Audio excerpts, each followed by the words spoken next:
Sadguru Maharaj ki jai. With the immense grace of our beloved Guru Maharaj, Maharanyam Sri Muralidhara Swamiji, and by the causeless mercy of Sri Madhuri Sakhi Sameta Premika Varada Thakurji, we are looking at Sankhyayoga as expounded in the third canto of Srimad Bhagavatam Mahapuranam. It is a discussion between Vidura Swami and Maitreya Rishi. And Maitreya Rishi is expounding the Sankhya Yoga through our Kapila Bhagavan himself, as he was explaining it to his own mother, Devahuti Devi. And after showing the greatness of Satsanga, which is the only means for us to get Bhakti, when we are established in Bhakti, then Bhakti Mata slowly blesses us with two other very important spiritual values which are inseparable from Bhakti, like how children are inseparable from their mother, which is Jnana and Vairagyam. And the Jnanam or the wisdom portion of it is right now expounded in the chapter number 26, where we need to discern or discriminate, separate Purusha and Prakrti through Sankhya Yoga. And all the categories which are separated as Purusha and Prakrti are going to be explained in this chapter. And the different characteristics are explained. The Lakshanam are very important because for Viveka, for separating two objects, we need to know the exact characteristics of those objects, isn't it? For example, when you have to separate apple from orange, we have to say this is an apple and this is how it is characterized. And orange is different, apple is different. And hence we know the separation of these two. And wisdom always means vivekam. And I have used the word discrimination for vivekam. And in Tamil it's called paguttu aridal. Vivechanam. Separate and understand its difference. The actual cause for all the misery in this world is fully because of ignorance only, not anything else. Once that ignorance is eradicated by jnana, then there is no tatra ko mogaha, ko shokaha, says Upanishad. There is no moha, infatuation, delusion, and there is no shoka, misery, once we have the actual knowledge, divine jnanam. When we have the divine jnanam, then there is no misery and there is no moha. Misery comes from moha. Misery means as much as we are attached to an object, so much we are signed up for a future misery. Misery comes from attachment. Attachment comes from moham. Moham, getting deluded and getting tremendously attracted, understanding that these things are something which are very important to me, etc., when it is not. And so here, the 26th chapter uses vivekam, the difference between, or the vivekam, which is separating that which is called Purusha, which is Atma Swarupam, Atma, to Prakrti, which is Anatma. So Atma, Anatma vivekam, separating that which is conscious from that which is not conscious, separating the Atma Swarupa from the rest, separating the Kshetram from the Kshetrajna. All these are one and the same. Drik, Drishya, Vivekam, ella unnada. The final end of everything is, how do I separate that which is Atma Swarupam from the rest? Atma nalla Anatma, because I don't care. My focus is only Atma Swarupa Jnanam. Rest is all miscellaneous. And so what is not Atma is called Prakriti. What is not Atma is called Anatma in Vedanta language. In Sankhya, it is called Prakriti. The same knowledge of this Atma, Anatma, Vivekam, the same knowledge is what we call as Drik, Drishya, Vivekam. And our Adi Shankara Bhagavad has very beautifully explained this Drik, Drishya, Vivekam. And this Drik, Drishya, Vivekam means the separation of the witness from that which is witnessed, right? A witness is different from that which is witnessed, isn't it? So Drik is actually Atma Swarupam. And Drishyam is actually Anatma Swarupa. So you must have heard, because you are all serious students of Bhagavatam, I am using the other Vedantic language to understand. If we understand this chapter, we have understand Jnana Margam fully. The same is explained as the 13th chapter of Bhagavad Gita as Kshetra, Kshetrajnaho, Vivekam. The difference between Kshetram and Kshetrajnan. Kshetram means the field. Field is everything which is seen, which is experienced. And the one who is experiencing this, or the one who is witnessing all that, one who is actually not, experience is also a wrong word. The one who is not involved in that which is witnessed is called Kshetrajnan, the one who knows the Kshetra. Because only a conscious being can know. That which is not conscious, that which is jadam, insentient, cannot know. So, whether we call it Dhrit Drishya Vivekam, or Kshetram and Kshetrajnas Vibhagam, or Atma Anatma Vivechanam, or the difference between Brahman and Prakrti, or Purusha and Prakrti, everything is one and the same. The Upanishad calls it by a name. Sankhyayoga calls it Purusha Prakrti Vivekam, which is this whole chapter, which is the bedrock for any jnana. Once we are clear about it, we can understand Upanishads. We can understand all other jnana marga, or the jnana portion of Bhagavatam. In fact, we can understand the first sloka of our Bhagavatam's real import only when we understand this chapter. And this is what our Adi Shankara Bhagavad gave us, Drik Drishya Vivekam. The difference between Drik, Drikna, one which sees, one which is the seer, versus Drishyam, that which is seen. And so that is a typical Vedantic way of looking at it. And also it is called Atma Anatma Vivekchanam, differentiating, having the Viveka between that which is conscious and that which is not, that which is Atma and the rest. And this is what our Sankhya Yoga is going to talk as discriminating the Purusha and Prakrti through Sankhya Yoga. And for us to understand that, we should know its characteristics now. What is the characteristic of the witness? And what is the characteristic of that which is seen? Right? And within that which is seen, what are the various categories? So that we are very clear. Whenever we see something, we should not be confused between is it seen or the seer. For that, they made it very clear. And very beautifully, this is exactly the translation of Sridhara Vyakhyana. Okay, so he's saying that two things are very important in this categorization. Look at these two words. The two words which our Sridhara Swami uses are, the causes, you see, and the characteristics. Why he has used the word causes is anything which is Drik, anything which is Atma, anything which is Brahman, anything which is conscious can never be caused. It's always there.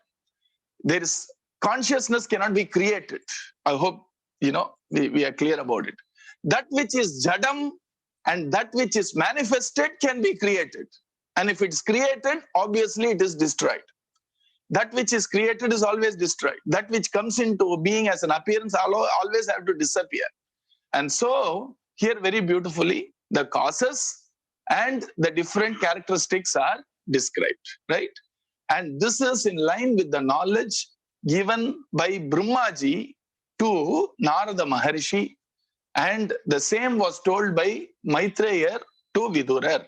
And we already saw why specifically Dhatra Putraya Yat Proktam Kshetre Mitra Sutena Yat. Why very specifically Mitra Suta is Maitreya.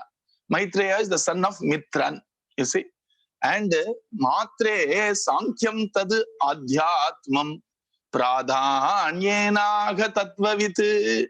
The same Sankhya Yoga was also given by Brahmaji to Narada.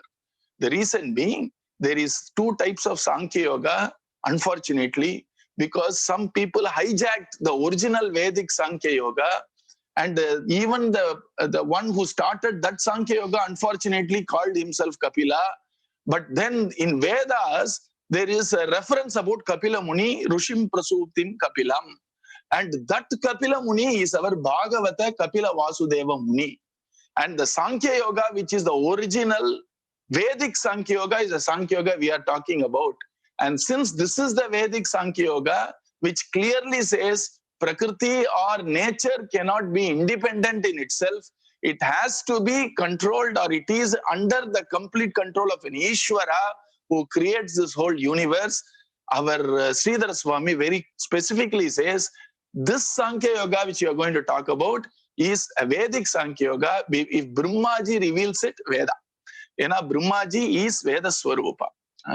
And generally, one version of the 4 heads of Brahma is the 4 portions of the Veda called Rig, Yajus, Sama, Atharvana Veda. And he gave it to Narada Maharishi. Narada Maharishi, who was prepared with bhakti towards his father, Pitru Bhakti. Our Brahmaji very beautifully channelized that Pitru Bhakti to the Lokapitas Bhakti, which is Narayana Bhakti. And since Narada Maharishi was ready for that, Brahma revealed that Jnanam to Narada Maharishi. The same Jnanam which Brahma revealed to Narada, which is the Chatushloki Bhagavata Jnanam revealed by Narayana Bhagavan to our Brahma, is what is going to be discussed here. So that's the reason why generally our Sridhara Padar gives only one sloka generally for essence of a chapter. But here he specifically puts a second sloka to say this is the Vedic Sankhya Yoga. And what we see as books on Sankhya by Ishvara Krishna or by the different Kapila who must have written the Sankhya Sutras, etc., is not the original Vedic Sankhya. It is Avedic Sankhya, which has to be totally thrown out. That Kapila Muni is not the Kapila Muni, son of Devahuti Mata, that Avedikam. Avedikam, that which is non-Vedic Sankhya Yoga, is not the genuine Sankhya Yoga. And then our Bhagavan says, Ata te sampravakshyami tattvanam lakshanam pratak yat viditva vimuccheta purushaha prakritair ganai gunaihi. He says, now I'll tell you one by one, pratakna separately, one by one. I will tell you the distinctive features, which means lakshanam. I will tell you the lakshanam of different categories. Tattvana, the translation for tattva is generally fundamental principles. And since it is categorized, it is called categories here. Once we know it, then anybody is freed from the various modes of Prakriti, which means we get Jnana and not get caught in this worldliness. Prakriti is guna. So here it is very well said that Tatra Bhaktim Uktadvedanim Sankyamaha Atheti. So after telling Bhakti, after establishing devotion, Sankhya or the categories are being explained, which is very important. I'm just telling you as a little digression here. Generally, don't rush to bring in that Jnanam to all the children first. Until there is a platform of Bhakti, Jnanam and all will be a pipe dream for children. When I say children, I don't mean age. I mean the phase of spiritual development. So immediately when I start looking at all these Jnana Marga books, etc., it won't reveal us the truth. In fact, we will be more deluded. And in Bhagavatam, there is a term for that, Vimukta Maninaha. Then it will be a problem, isn't it? So Jnanam has to be entered into only under the platform or the initial stage of firm devotion towards Bhagavan. Because it is Bhagavan who blesses us with Jnanam. Atma, Atmado Harihi. Without devotion, this Jnanam will not be complete. That is the reason why we first listen to the kathas of all the deities, etc. We develop love towards the deity, and with that love very well firmly established, we try to understand the tattvam of the deity or the tattva vichara of the deity. That is the reason why in Bhagavatam, all the tattva vichara of deities is all pushed to the 12th canto, somewhere after the 9th chapter of 12th canto, because without going through this process of bhakti, that jnana will never be complete. So we should not rush to the tattva jnana without developing bhakti. And in our Kali Yuga, the way for bhakti is constant nama smaranam, nama kirtanam, and nama chintana. Without that, bhakti cannot be blessed, isn't it? That is the reason why our Kapilavasudeva Bhagavan told his mother, first go to a sadhu sangha and then develop bhakti. Develop bhakti by katha ruchi. And step by step, we get that ruchi, shraddha, rati, bhakti jayate. So first shraddha, then rati, and then bhakti towards Bhagavad Katha. And hence we get this loving devotion where we come to an extent where we don't even care about kaya, ichisi, moksha. I don't want kaivalyam. And the bhakti irkumbodhu, the tattva jnana shines in the heart of all those devotees. And how it actually shines is what our Bhagavan, which is Kapilavasudeva, is saying. Atate sampravikshyami tattvanam lakshanam pratak yat viditva vimuchyetaha vimuchyeta purushaha prakrtair gunaihi. Purushaha here means any person, any soul is completely freed from prakrti once he understands all the categories, right? And then he says, the next sloka, Jnanam nishreyasartaya purushasya atmadarshanam yad ahur varnayat ye tatte hridaya granthi vedanam. Now he is saying, I shall explain you the nature of knowledge, which is what that Atma Jnanam is all about, Atma Darshana Jnanam, and it completely cuts this knot, Hridaya Granthi Vedana. This knot called Ahankara is completely removed, you see, and it leads to the final beatitude, which we call as Moksham, you see, and says Viduhu. Even though it is Bhagavan, Bhagavan says that's what all the wise men, all the jnanis, all the Brahmavadi Novadanti.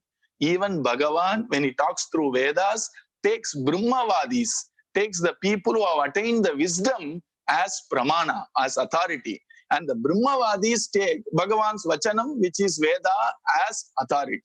So they say Brahmavadi Novadanti. Vedam says, this is what Brahmavadi says. And all the Brahmavadi says, this is what Vedam says. So these two Hridayam is one. And that's why the word here, Tatte Hridaya Granthi Vedanam and Ahur Varnayate Tatte. So Yad Ahur Varnayate Tatte Hridaya Granthi Vedanam is saying that great Mahatmas, people who have attained that self-realization, say that this is what is the way to attain Jnanam.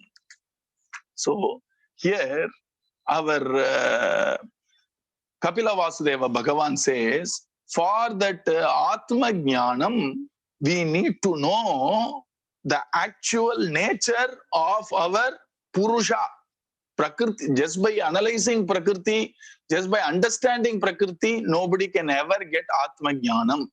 They can maximum get a degree in science, okay?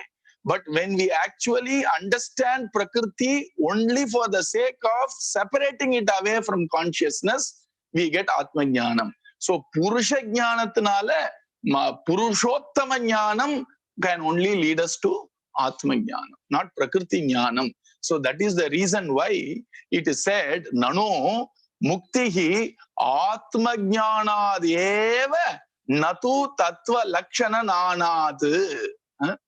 And Tameva Viditva Atimrutyumeti iti Shrute. And he has given a quote from our Shastras, from our Shruti, where he says, only when you actually understand, realize the Lakshana of the soul as a realization, only then Atimrutyumeti, we can cross this ocean of death. So it is only by Atma Jnanadi eva. The reason why Prakriti, the 24 categories and all we are going to explain, the reason why it is done is to throw it out only. You see, Ramana Bhagavan tells this very beautifully. When somebody is sweeping the floor, they are going to that corner, taking a little paper there, going to this corner, taking cobweb there, taking to that corner, taking all these cut bits, etc. And they are collecting everything. For what? To throw it everything away from the room only. Na? Likewise, we have to analyze the 24 corners of the room, chessboard, so that we understand all the 24 squares of the room, sweep it thoroughly so that everything is thrown out. And what is left is Atma Swarupam. You see? So when you have a room, different types of furniture, chair and one table, finally you say, I have to make space. How can you make space? Space is already there. Na? Only by throwing that which occupies space, you make space. Na? Adhe mari Atma Jnanam is always there like space. Vyomavatu vyapta abindron liya. Vyomamna space. So the space is always there.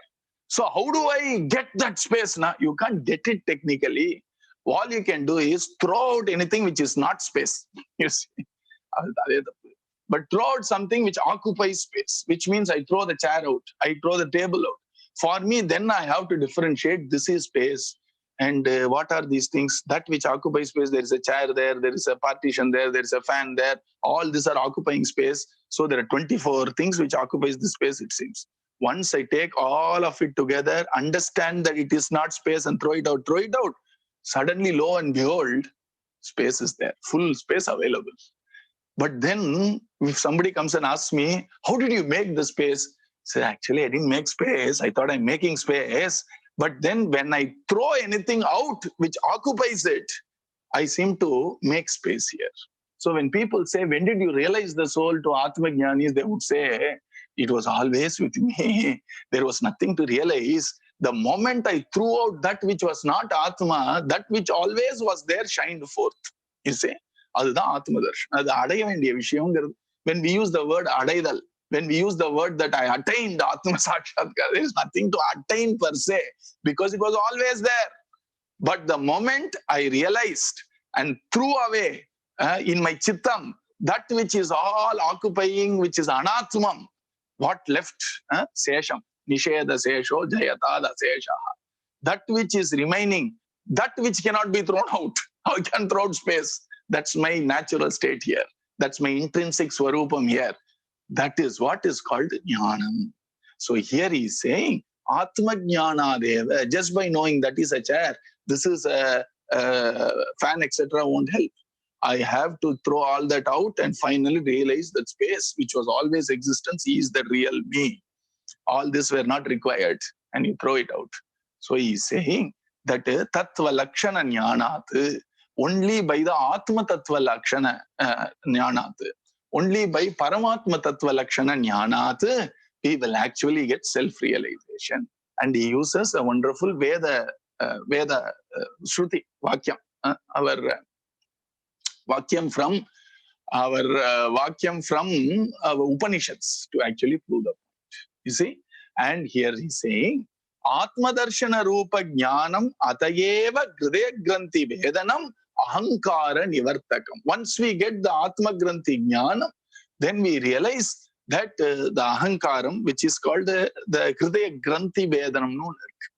What is this Granthi Vedanam? Generally, Granthi means there are Granthi, not K-N-O-T, not Granthi.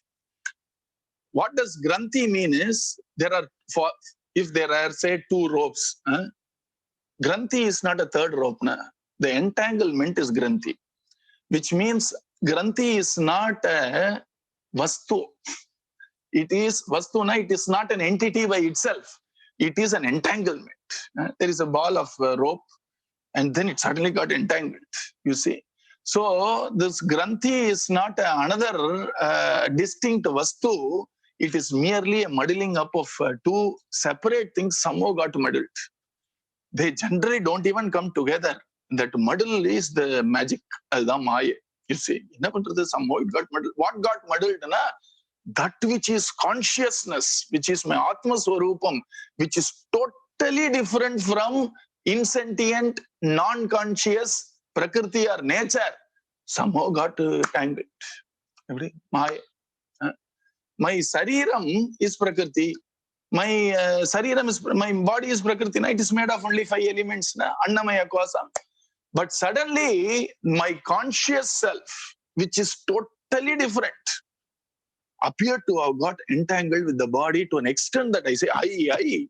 That real I is that consciousness. But somehow because of Ajnana, or entanglement, I start considering this insentient body as I. You see, அதுதான் Atma Granthi Nibedanam. So that Granthi is the one which is called Ahankara. And Ahankara, now what does Ahankara mean is, it is some very interesting principle which has suddenly come into being, you see, which actually ties up two totally different entities. How can two come together? How can darkness and light come together, you tell me? But you see. And instead of saying how it came about, understand, it is Purushottama's Maya's portion. So instead of trying to find out why, etc., find out that this is what it is to get out of it. And all the time we can keep thinking, when did it come in the first place? Now the answer is Anadi. You can't put a time for that. Anadi. It is there from time immemorial, or from minus infinity to this point, it has been there. So no point doing vichara. Now the point is, I am very clear, I am entangled. Find a way out. And how do I find the way out? After bhakti, the Atma Swarupa Jnanam, Paramatma Swarupa Jnanam only entangles it out. And the unspoken thing is Guru Kripaya, Guru Kripaya. It is by Guru Kripa. So when we understand what to pray for properly, Guru Kripa works easily. That's why we want to do all this. Tattva Lakshana Jnana Deva Viviktatma Jnanam Bhavati Iti Bhavaha. Only when we understand the clear separation of Atma Tattva and rest of the things, and once we have the Tattva Lakshana Jnanam, then Jnanam Bhavati Iti Bhava. Only then we get the real Jnanam. We get the real knowledge or wisdom, right? And let me go to the next one. So we already saw it. I'm just taking you through this. Now, first, what is important here? Only by Purusha. Purusha means conscious entity. And I'm going to tell you, Purusha is of two types. Jivatma, Paramatma, middle schools. Likewise, Prakrti is of two types. So we are going to do it. I'm going to show it you all that. Since the most important Tattva Jnana for us to embrace first is Purusha Tattva Jnanam, he explains that first, our Kapilavasudeva, because this is what is going to give us Atma Jnanam. And Prakriti's Jnanam is only going to make sure we don't get entangled again. The Taldrathukku we need something, you see. And so here he's saying, Anadihi, first Purusha, what is his first characteristic is Anadi. Anadi, beginningless. The first word itself completely cancels all the questions I got yesterday. If God created the whole universe, who created God? Anadi pa. Forget God. Even you and I are Anadi. Even the Jiva, the individual soul, has no creation. Forget Paramatma. Even you are beginningless. Your body has a beginning and end. You see how we got entangled. When I say you are beginningless, I have a date of birth. 1st January 1975. So when you say, suddenly you tell a date. I was born on, you are not born. You see, அதுதான் எவ்வளோ deep entanglement பத்தியெல்லாம். அதனால we have to understand this. It will help us. அதாவது whether Vedantic knowledge makes us Atma Jnani or not, it will give us tremendous solace when we understand, at least intellectually, இதுதான், this is what we are, then at least a little bit of Shoka Moga will come down. Our Upanishads keep saying that we are not the Alumunji, we are not the crybaby, we are Atma Swarupam, Amritasya Putraha. And when we listen, at least we get a little energy to run our day-to-day life. At least that we get. So the first Purusha's first characteristics, Anadi.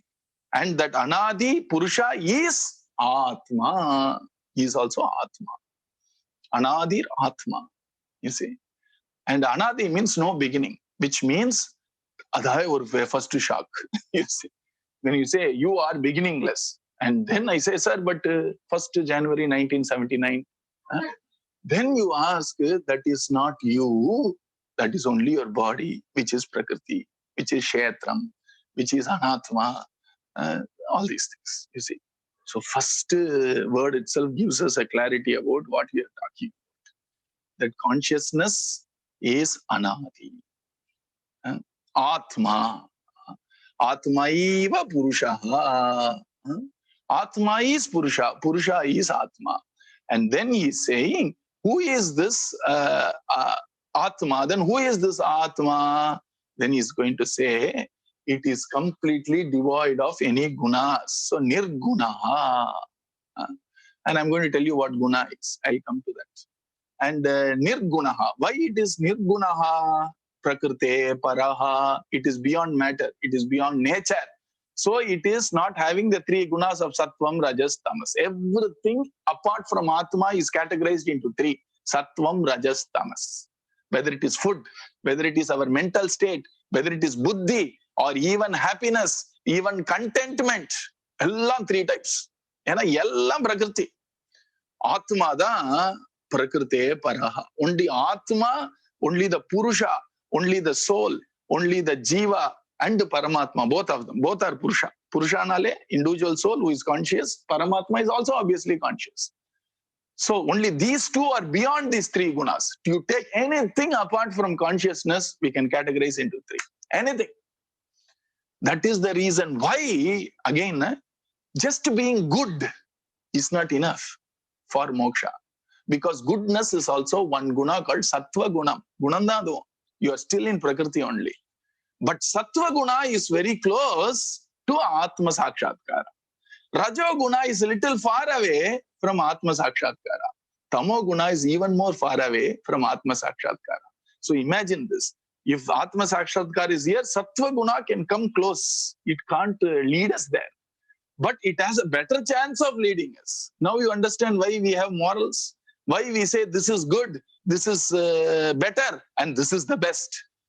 Why? We never grade good and bad actually. Our Vedas also says if it is tamasikam, not good. Okay? Which means it's not at the best. Move, come closer. Rajo Gunam, better. Sattva Gunam, best. Is it enough? Not enough. From goodness, from dharma. When you say dharmatmana sattvam, when somebody is called a dharmatma, that dharmatma has a better chance for moksha, because when the mind is rooted in goodness, when the mind is rooted in sattva, there is a good chance of bhakti to flower, and hence there is a good chance of jnanam to flower, and without jnana, no moksha. Bhagavan likes people who are very good. Of course he likes. What will he give? He will reward it with more goodness, that's all.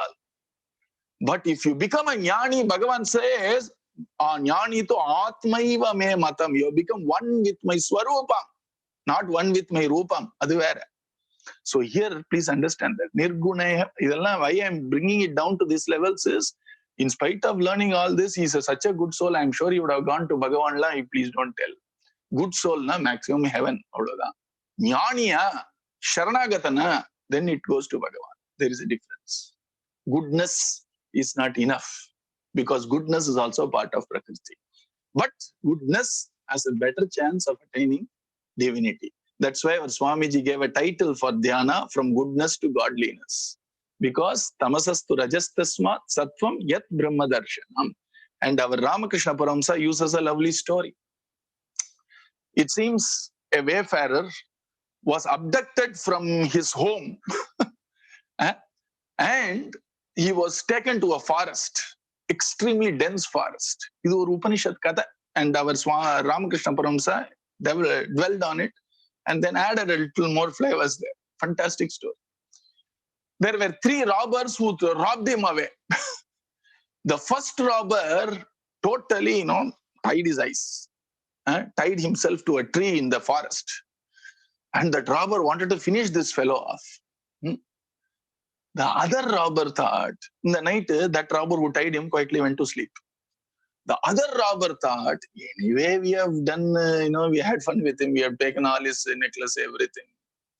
Why should I, tie his eyes and tie his hands? So he untied his eyes and then he untied the knot, because he was sure, anyway, this forest is dense, Gandhare and Kantare. He can't anyway escape here. So let him run around, find his own way. And then he also went to sleep. Then there was a third robber who was a little okay robber. what he thought, he said, hold my hand. These two are sleeping right now. Somehow I will take you out. And then he took out to the edge of the forest where the highway was visible. Then he said, I can't come to the highway because all said and done, I'm also a robber. But here is the path. You go to the highway, go straight, you'll attain home. Our Ramakrishna Paramahamsa says, the one who tied the eyes of that person is the jiva. And the forest is samsara.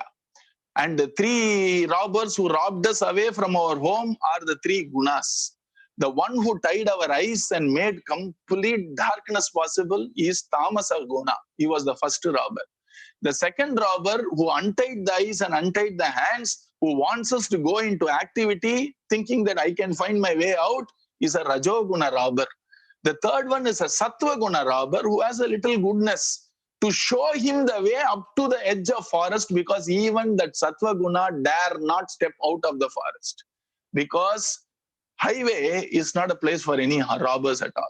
So sattva guna will take us up to the edge and say, now you do bhakti, go. Now you go to a satsanga.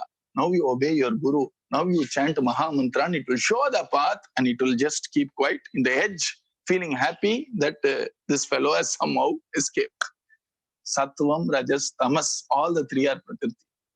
Goodness or passion or complete sloth or misunderstanding is what our mind is also made of. And at best, Sattva Guna takes us close to what is called as a Purusha, which is self-realization. But it is not self-realization. It is not in itself going to liberate. It can lead us to that path of Vicharam or Saranagati. Either we inquire or surrender.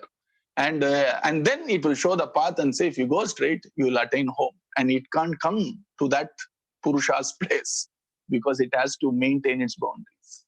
And Sattva or goodness is also Prakriti. And that Purusha, Prakriti, Paraha. These three robbers pulled him out. Purusha belongs to the highway, to the home. But he was pulled out by these three gunas. And then they entangled him.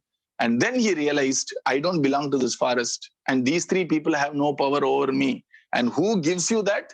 From Tamas, Rajas releases you. From Rajas, Satvikam releases you. And from Satvikam, Brahma Vicharam, Tattva Vicharam, or Sharanagati to Krishna Nama or Krishna Rupam releases from all the three. Then we realize, I am free. And when you are a hostage for a very long time, you forget that you are free now. Suppose this fellow has been abducted right from childhood. He has no idea. He thinks I belong to this forest. And my nature is to be, brutalized by these three people constantly threatening me. And I sort of develop what is called a Stockholm syndrome. And I start empathizing with these three robbers, thinking that they belong to me. It's called a Stockholm syndrome, where a kidnapped start empathizing with the kidnapper himself. And then finally, slowly by Guru Kripa, and the Sattva Guna will point a door, and then he realizes, Nirguna, I don't belong to this forest. I don't belong to these three robbers. These three robbers actually robbed my true identity. Now my real identity is Prakriti Paraha.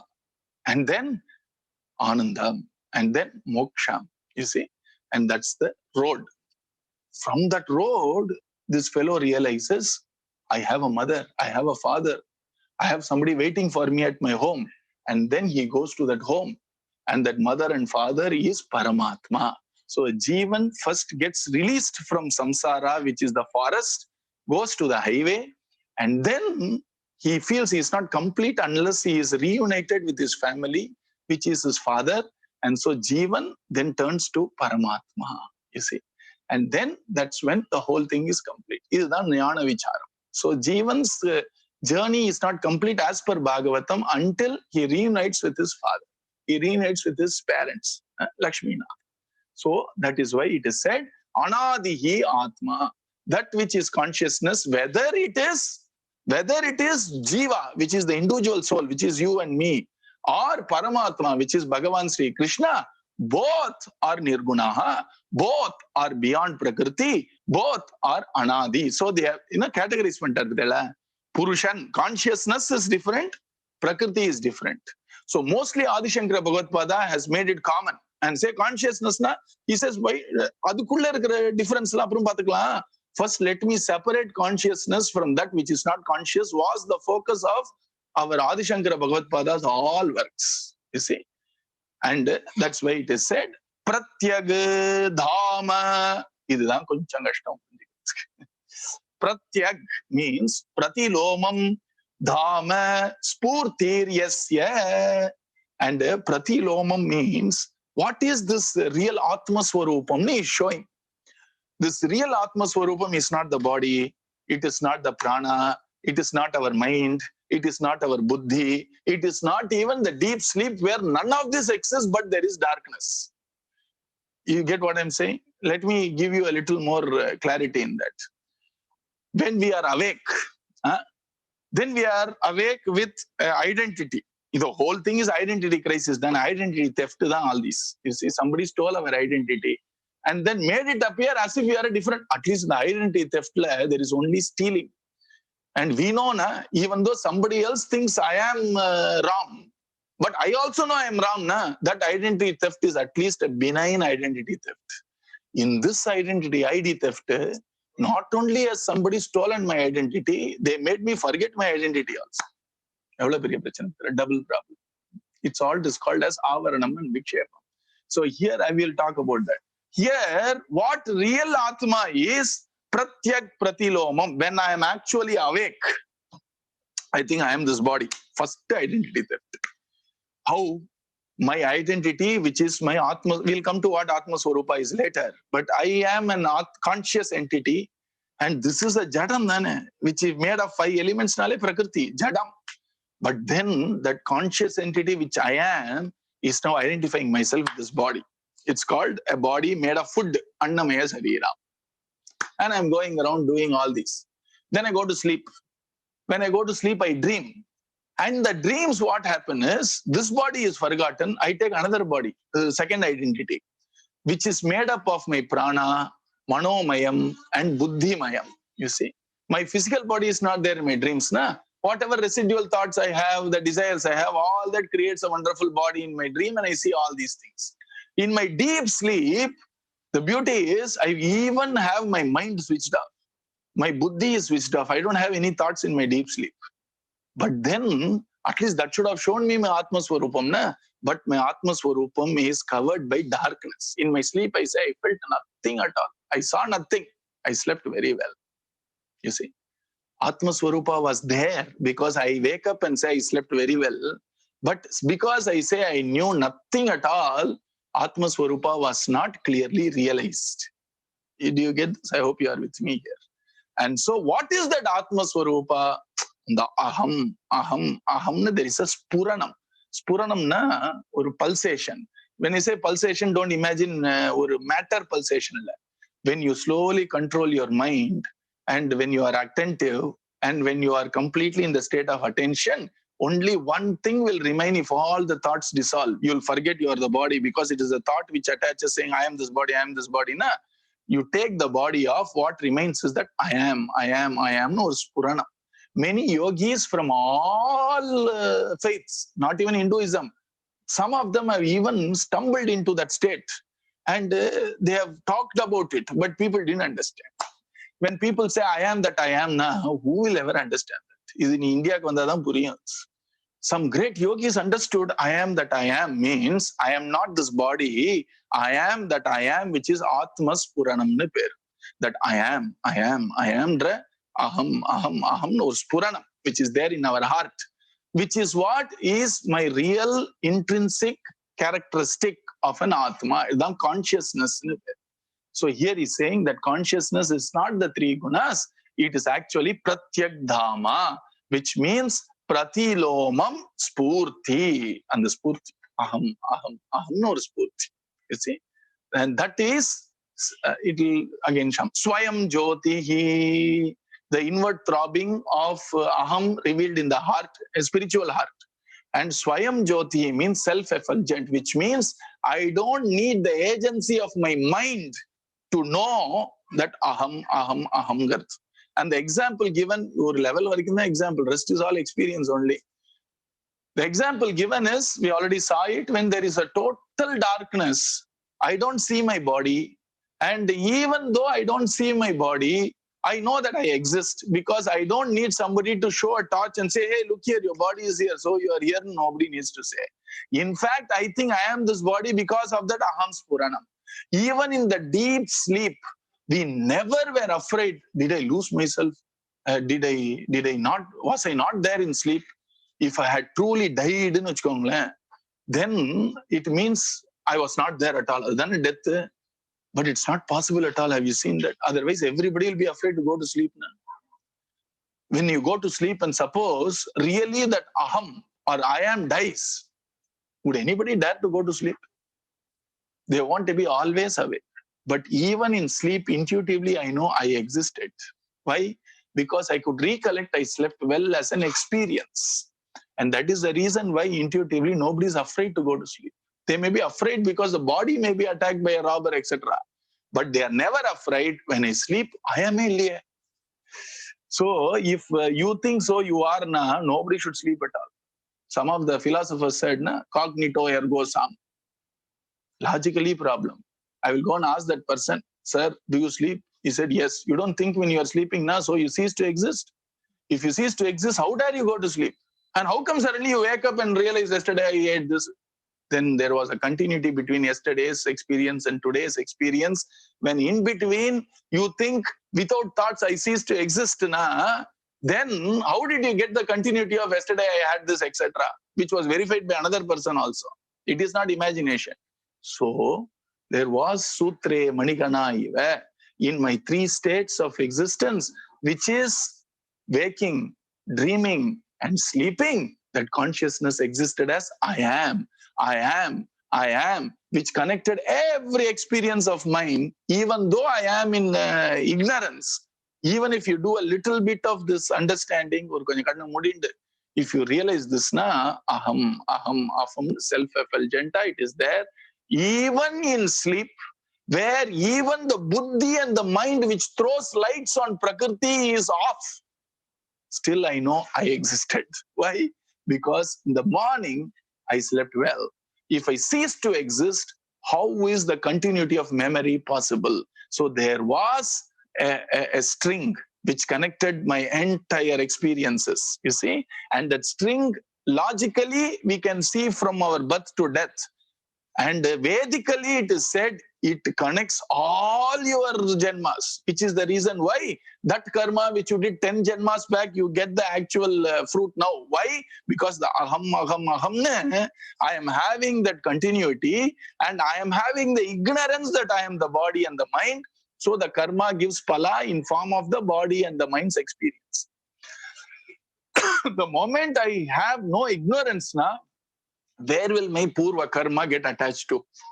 Suddenly I am just this aham, you see, and I am not this mind, I am not this body. Karma can affect only the body and the mind, and so you don't have to worry about all that.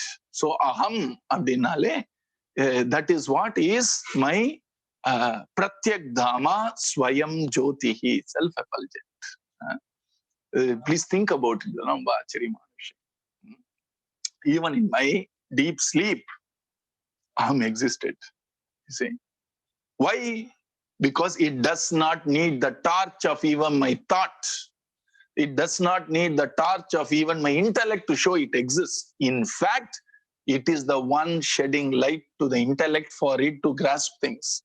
It is the one which shed lights to the mind to emote and waver here and there. Every wavering of mind has Atma signature. Allah Atma Vichara. Trace the signature. So every thought I have has its signature. When I'm in the state of absolute silence, then I can actually see it directly. Like a puppet. When we say we are all puppets. Now don't think the body is what is being talked about. That Atma is the source, puppeteer. Every movement of that puppet has the movement of Atma there. Without consciousness, mind can't move. Without consciousness, intellect can't work.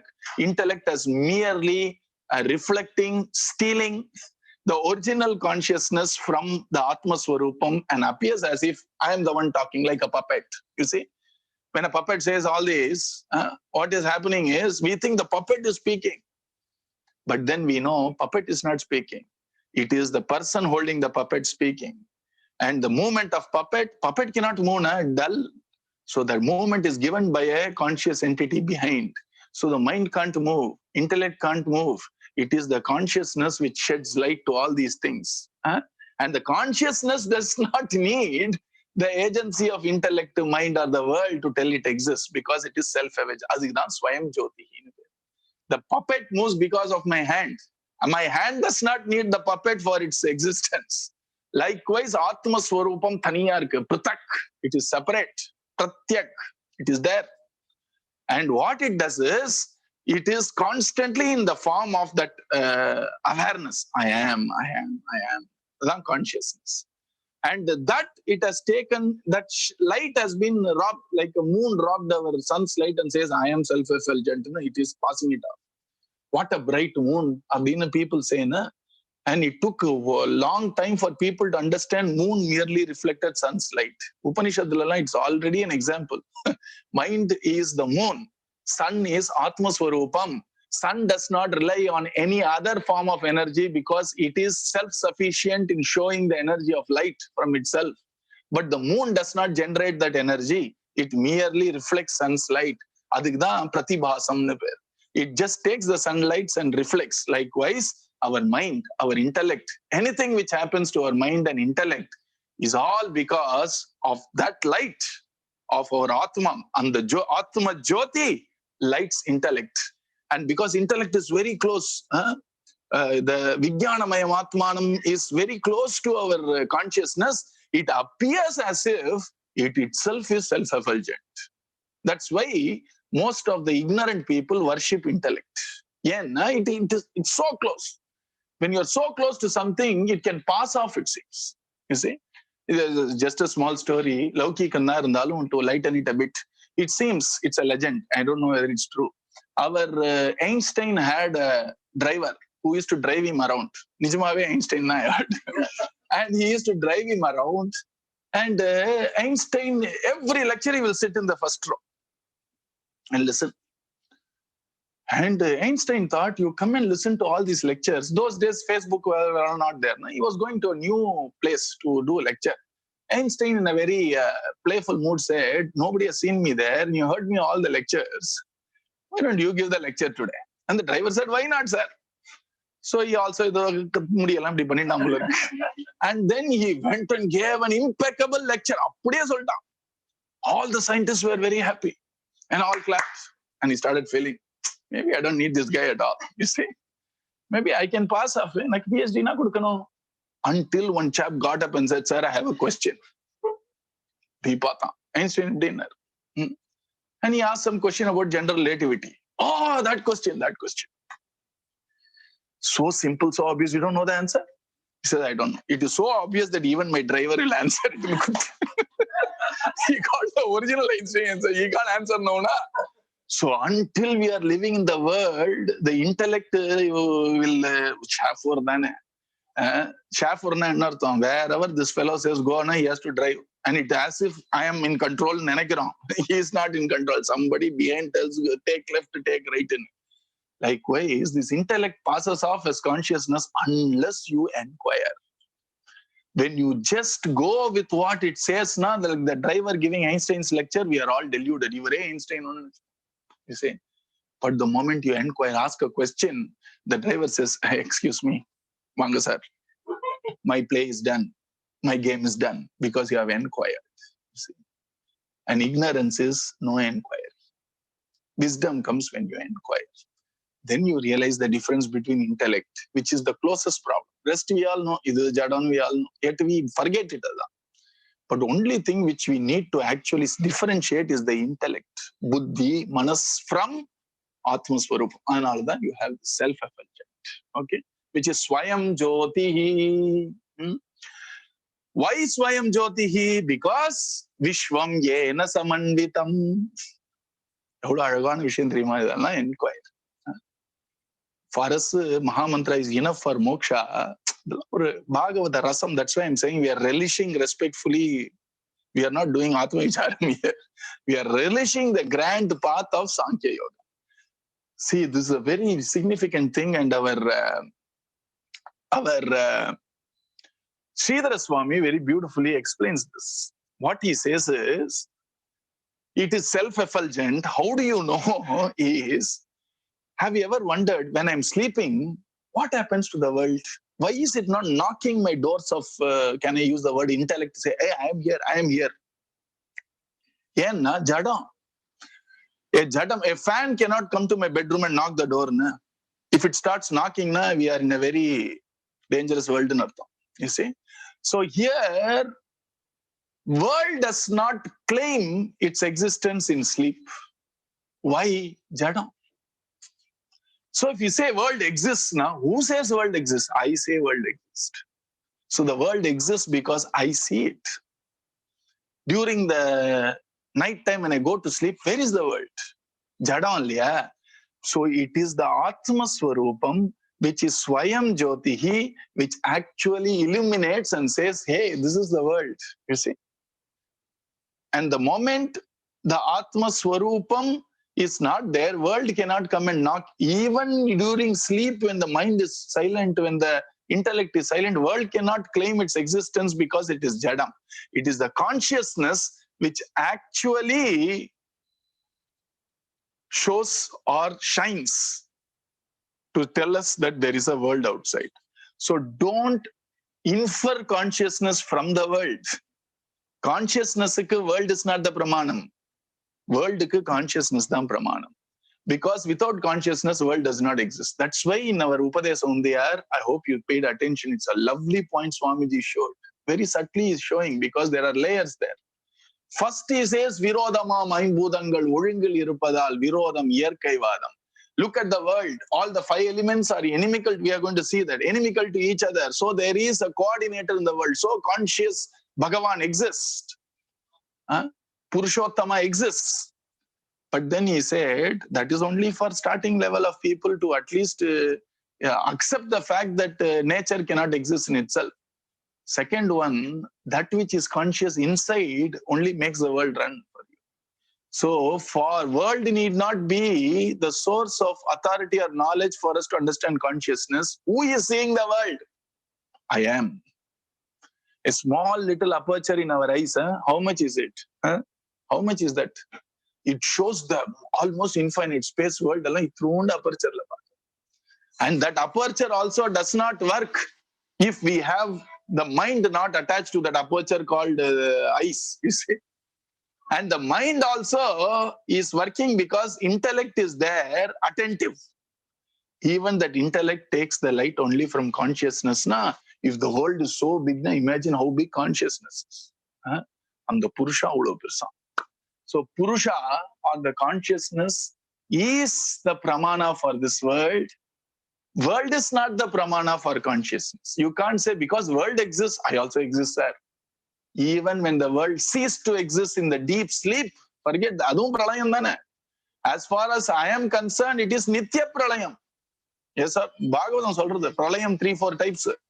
Nitya pralayam, the entire world. I see, Google map la pata, I can see the whole world. If I do Google Earth, I can see whole Milky Way. Everything, night when I sleep, pralayam, along quite a darkness. Next day morning, first thing which rises is ahankaram, which attaches me to the body. And then buddhi starts. And then the first thing which rises is not the body. Buddhi dana, I get the prajna. First prajna is the mischievous prajna, I am the body. And then I wake up. Deepak. And then the whole world again comes back. And then we do all the karyams. We do all the various work in the whole day. In the night, I go to sleep. What happens? The whole world, stupid. Alpa Jivane, we are able to do all this. Nitya Pralayam, Purushottaman, Samashti aware. Samashtiku mela aware. What will that Purushottama, why can't he do all this Pralayam and create this world? You see, Adidam beauty. So here, he's saying that this self-effulgence, Swayam Jyotihi. How do you say Swayam Jyotihi? Vishwam Yena Samanditam. We actually, how do we know it is Swayam Jyoti? Is Vishwam Yena Samanvitam, the whole world, our world, is now comes to light because of Swayam Jyoti. And the reason he's saying both of it is, even in the deep sleep, when the world didn't exist, I existed. How do I know? Because when I wake up, I remember I slept well, sir, intuitively. And it's a mystery because all this day I'm hypnotized to think without mind, I have no other experience. Without buddhi, there is no other experience. But then let me remind you, there is something called Atma Swarupa, which tells us that even in my deep sleep, I existed because I tell myself, without a doubt, I slept well. There is no doubt because only when buddhi comes to doubt, only when mind comes to sankalpam, vikalpam. Nobody ever had a doubt I slept well. But they have doubt during dreams and during waking. Buddhi, manas comes to confuse us. Deep sleep, no confusion. If you all want samanatvam, if you want equality among every living being, there is one state where every living being is equal. And then sleep, where the mind is switched off, intellect is switched off, body is forgotten. In that state, whole world has become one. So if you want only goods are no bad, everybody should be good, everybody should be equal, there is a state called pralayam. Aduladan samaname tavara, uniformity will come only in that state of pralayam. But that's not what we want. So please don't look for uniformity everywhere. World means there has to be good and bad. But there is a unity in good and bad. Who says it's good? Who says it's bad? I say it. That's the unity among everybody. Uniformly, Prakrti can never be uniform. Prakrti means imbalance. You see? Prakrti means it has to have, when there is a constant white light, the moment it goes through the prism, it suddenly becomes a divergent 7 colors. Why? With that light, as 7 colors, don't try to make everything violet. Everything not possible. If you want that oneness, go beyond that prism. And that prism is the prism. When you go beyond that prism, you have only the white light. Adha Atma Jnanam Swayam Jyoti. Don't try to find goodness in this universe as a uniformity. It is, by definition, we are making a mistake. It is like saying, I wish when the ball is dropped, it goes up. Will it work? Prakriti, it has to go down. Why is the ball not going up? Very good mulling over. If you have enough money for the rest of your life, you can keep mulling over it all the time. But it's not going to take anywhere because you are actually mulling over a principle which is diametrically opposite to reality, at least the current reality. Vyavahara Satyam. Likewise, don't please waste your time thinking, Ella Nalladave. Abla irkade. Prakriti na ibdidan irukum. Sattvam, Rajas, Tamas. You see? The diversity is the nature of nature. And unity is what Atma Swarupa. If you truly want unity, come, Atma Swarupathila onna irupom. In other things, there will always be diversity. That's why our Sanatana Dharma says, if you want to unite everybody, there is only one thing which can unite. Remind everybody of consciousness. Spirituality can only unite. Vyavaharathila, uniformity, we get mixed up with unity. You see? But we have to see a common ground, spirituality. Atma Swarupam Grabodhe, everything is calm. That is the beauty of this. And let me give you some technical stuff there. Now, our Bhagavatatla, our Sridhara Swami rejects all other theories of existence using this slokam. That's the beauty of Sridhara Swami. He says, Anadihi. Anadi na enna artham appadina? Shanika Paksham Vyavartayati Anadiriti. There are some people which goes by the name Buddhism. Baudhikan Solra. But now we have made it a religion. Earlier times it used to be a debating point in India, where they say that I which is right now is different. And the next second another I comes in. Next second another I comes in. It has only 3 stages. Creation, Kshanatla sustains for a second and then disappears. The I thought. That's Shanikamne peru, Shanikavadamne peru. And our Shanikavadam. And our Sridhara Swami says, since it is called Anadi, Shanikavadam, that every second new I comes in, is completely rejected. Do you get this? It's called Buddhism. If you go deep into the so-called mindfulness experts, etc., ask them their philosophy, if they really understand what they are talking about. Whenever people say meditation, etc., they should have a philosophical background. Watch your breath, abdina. Watch my breath. I have to ask them. You see, watching my breath can lull my mind a little bit, gives a little bit of a respite. Avladha. Yena breath Prakrti. Prakrtiya watch paniyana apurudhu enakku. But if I chant the divine name, that is consciousness. Jeevan ulladhu. That's why we are trying to mix the small little containment measures by watching the body, watching the breath, watching the mind. Ellam Prakriti dane. Adula jnanam varadhu. But if you actually watch and chant the divine name, adu chaitanyam. It will take us there. Vichara margam is not trying to analyze the mind. It is trying to find the source of the mind, which is Atma Vichara. The thought yarukku vandadunu ketta adu mind vicharam illa, Atma Vicharam. If you ask this thought, what is this thought? Is it a good thought, bad thought? Na adula oru prayojanam kedayadu. Why? Idu Prakriti Vicharam. But if you understand, I am not this thought, so obviously the thought came from somewhere which has to be me. Let me find out where it comes. Adudha Atma Vicharam. You see? And so here, Kshanikavadam. The moment we say Anadi, Anadi means there is no creation. It is not created. Consciousness is not created second after second. So as per the Bauddhavadam, the moment you get nirvana, like a flame which is extinguished, mudijichu, and sunyam.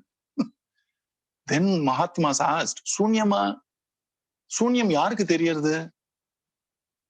Sunyam yarukku theriyarudhu?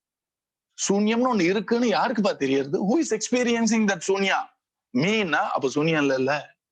There is a conscious entity which even sees the sunyam of mental activity.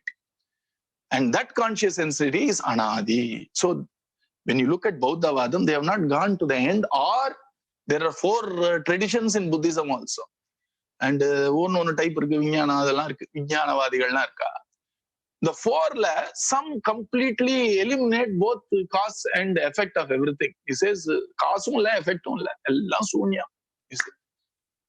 But then all our Mahatmas, including Adi Shankara Bhagavad-pada, Bhagavat Ramanujamji, everybody asks, Sunyam means who is saying Sunyam? Who is experiencing that Sunya? It has to be there, na? And the experiencer is consciousness. So, Kshanikavadam is rejected. So, using the word Anadi, our Sridhara Swami says, Kshanikavadam, Sanika Paksham, Vyavartayati, Anadiriti. Are you with me? If not, please do send a question, we'll answer it. And then next he says, Samsaritva Paksham Vyavartyayi. How? Prakrite Paraha, Anyo Asangaha. That by nature, a Purusha is a samsari. That Purusha is intrinsically caught in Prakriti alone. Is not true. Is what he says, saying Prakrite Paraha. You can't put Purusha under Prakriti. Who has put that, you may ask Anirka. You see, they say Satvat Sanjayate Jnanam. There is a Bhagavad Gita verse. So they say, just like all the scientists say, that consciousness is also a product of a very, very pure mind's product is consciousness. Jnanam na consciousness. He says that's not true. Mind is Prakriti. This is Prakriti Paraha. So consciousness is distinctly different from all mind, intellect, ahankara, all this inner Prakriti, outer Prakriti, everything, throw it out. What is there remaining is consciousness, which is something worth knowing by people who do consciousness studies. So here he is saying, Samsaritva Paksham Vyavartatyaihi. So Prakriti, Purusha is not a samsari. He is beyond Prakriti, which means he is not a product of Prakriti, you see, because he is Anadi also. Prakriti Paraha Jnanadi Gunatvam Varayati Nirgunaha. Nirgunaha na, difficult points, but I hope I will try to. You have to finish first canto, second canto, Sridharyam to come here. But I will try to explain. They say that this Jnanamdra knowing or cognizance is a mere property of Atma Swarupam. It is not its intrinsic nature, is a theory. You see, like I am able to understand means understanding is one of my properties. I can understand, I can enjoy, I can see. And the understanding is a property which is different from me. You get what I'm saying? There is a difference between I am Jnanam versus I have Jnanam. Right? And so here he's saying, number Jnana Swarupam. This Jnanam yedo or distance pani, I have Jnanam. I am capable of cognizance. It is that state of Jnanam itself. In a Spuranam nale Jnanam. Aham gardana property kadayadu. No or paksha. And there is another paksham which says, it's called Dharma Bhuta Jnanam, that I have Jnana as one of my properties. So here, our Kapila Bhagavan seems to actually indicate that Jnana is the very Swarupam. So Nirgunaha. Jnanam adoda gunam illa. Jnanam is not his property. Jnanam is its Swarupam. For Purusha. Consciousness means it is that Jnana.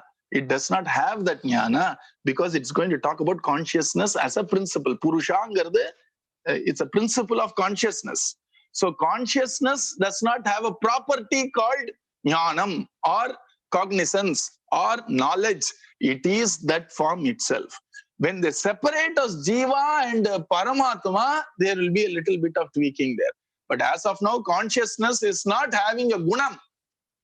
Gunam na anartham, property. The property of consciousness is Jnanam. Illapa, it is Nirgunam. Jnanam is its intrinsic, intrinsic, what do you call? Swarupam. Swarupathikku, I don't know what is the word here. Swarupam, na, it is it. It doesn't have it. It is it itself. You see? So then it is said, Mimamsakadi abhimataha jnana vishayatvam varayati. If you don't get it fully, don't worry. I will try to send you some notes on that. And you have to think about it. But since we are discussing it, I thought I will also have some fun.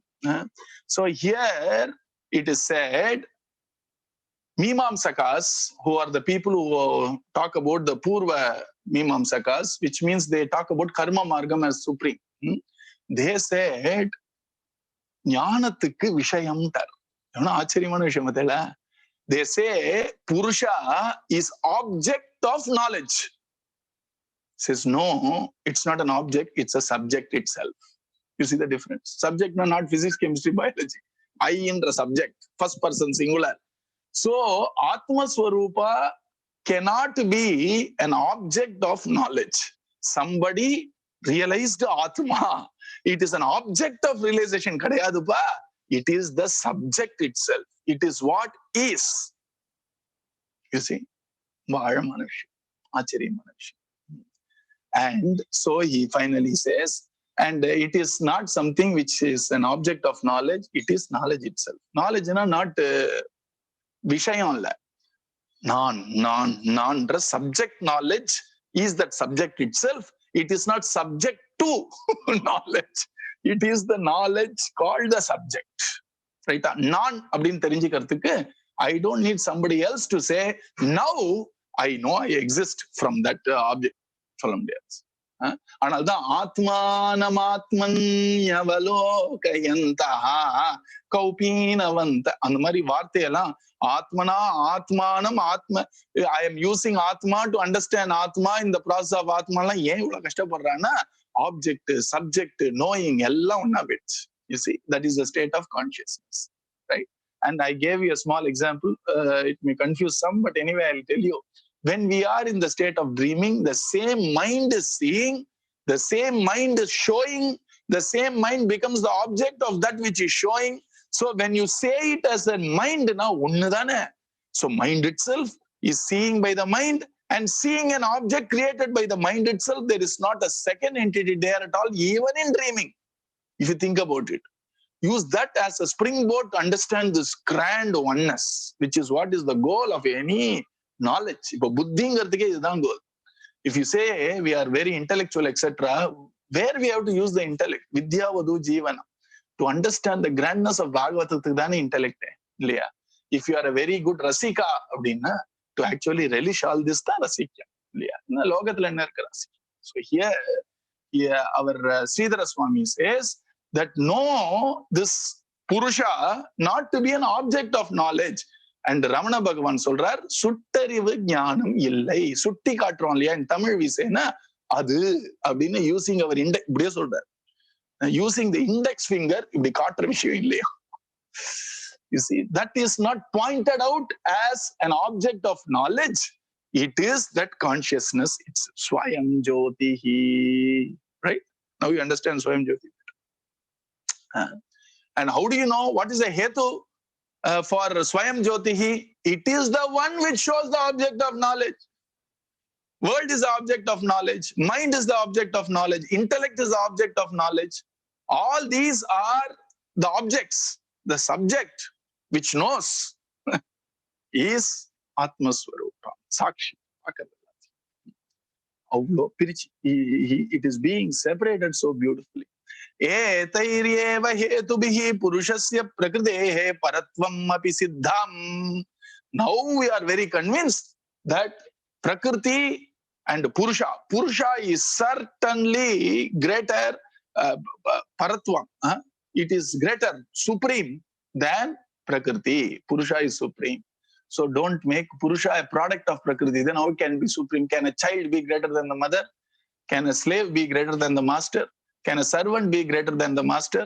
So this consciousness is totally greater than Prakriti because it either has the power to be detached from Prakriti or it has the power to hold the Prakriti and create this universe.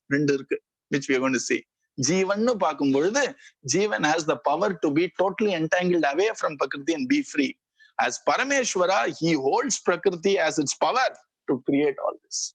And hence, in both cases, Purusha is supreme compared to Prakriti. You see? And that is the reason why we should have Purusha Jnanam more than Prakriti Jnanam. That is the reason why Ramana Bhagavan told Kunju Swami, when he says, I want to learn more about all these Vedanta knowledge, etc. இது எவ்வளவு category, 24 categories which is, which is a category, vyaktam enna, avyaktam enna, all that you want to know.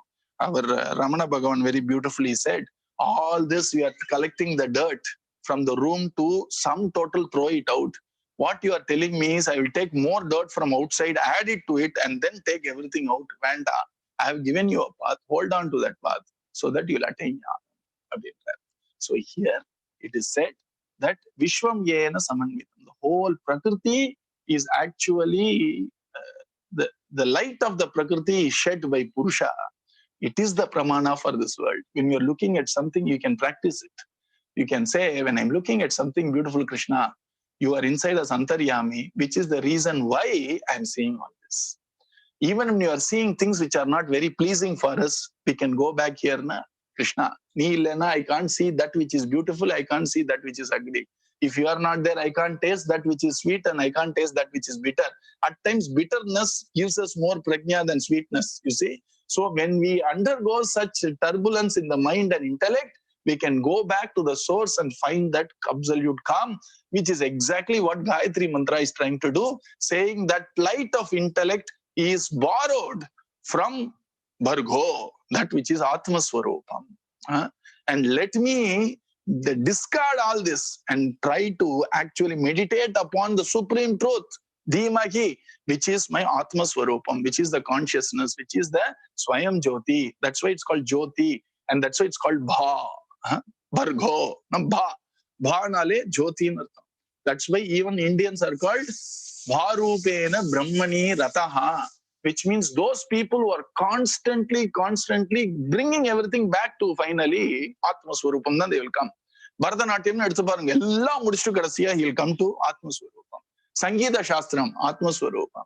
Even our Silpa Shastram, ella, the whole model is Atma Swarupam. You see, everything.